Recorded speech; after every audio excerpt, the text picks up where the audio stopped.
Hey, good morning, students. In today's video, we are going to study about a rotary pump, one of the type of a vacuum pump, and this is the schematics of a rotary pump. But before starting to this rotary pump, let's have a brief recap on earlier video lecture. So last time we have just started with vacuum pumps, and vacuum pumps are classified into its two categories based on gas transfer and entrapment of a gas, and gas transfer capacity of the vacuum pump is again classified into two categories as a positive displacement and kinetic energy, we can say, and its examples we have studied. And based on the gas entrapment process, the vacuum pumps types are absorption pump, cryo pump, Getter pump, and sorption pump, right? And then we have studied the basic principle of pumping with an examples, and these are the type of some vacuum pumps, right?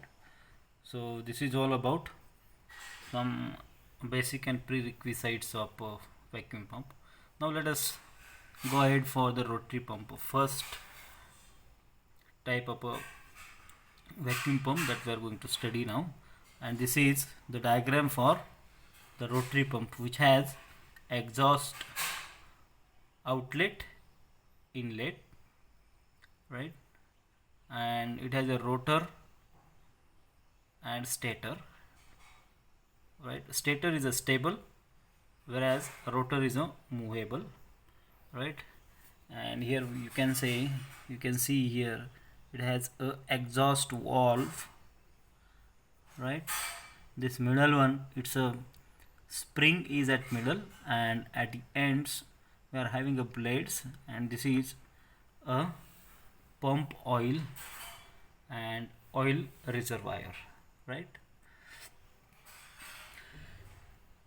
So this rotary pump is mostly used as a primary pump for backing and roughing stages. It falls under gas transfer category with positive displacement characteristic. It consists of a stationary part called as a stator and moving part called as a rotator, assembled inside the casing. Moving components and eccentrically placed slotted rotator which turns inside the cylindrical stator. Spring loaded sliding vane are mounted in slot of a rotator.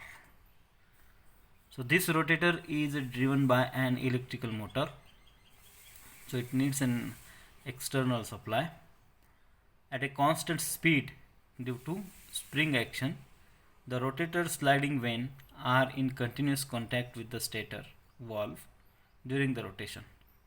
The rubbing action generates the huge amount of heat. The heat is dissipated by circulated coolant around the stator. So there are some coolant liquids.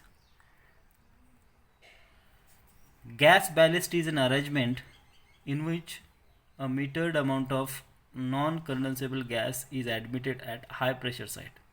This gas packet increases the mole fraction of non-condensable gases in the compressed gas.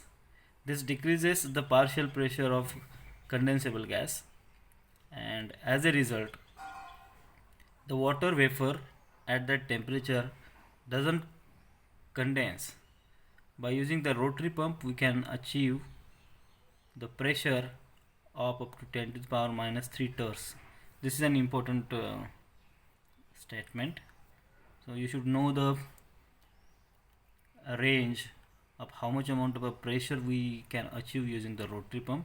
So rotary pump achieves 10 to the power minus 3 torr pressure, or vacuum we can say, right.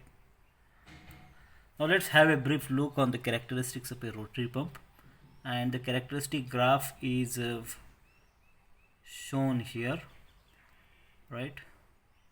So this figure shows the pump characteristic of a single and two stage rotary pump.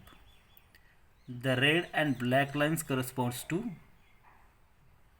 pump with and without gas ballast arrangement respectively. The two stage or multi-stage pumps are used to improve the performance and ultimate pressure of the system. So you just remember this last statement, which is important. Two stage or multi-stage pumps are used to improve the performance and ultimate pressure of the system. So this is all about this rotary pump, right? And in the next video we'll go for the next kind of a pump. Thank you.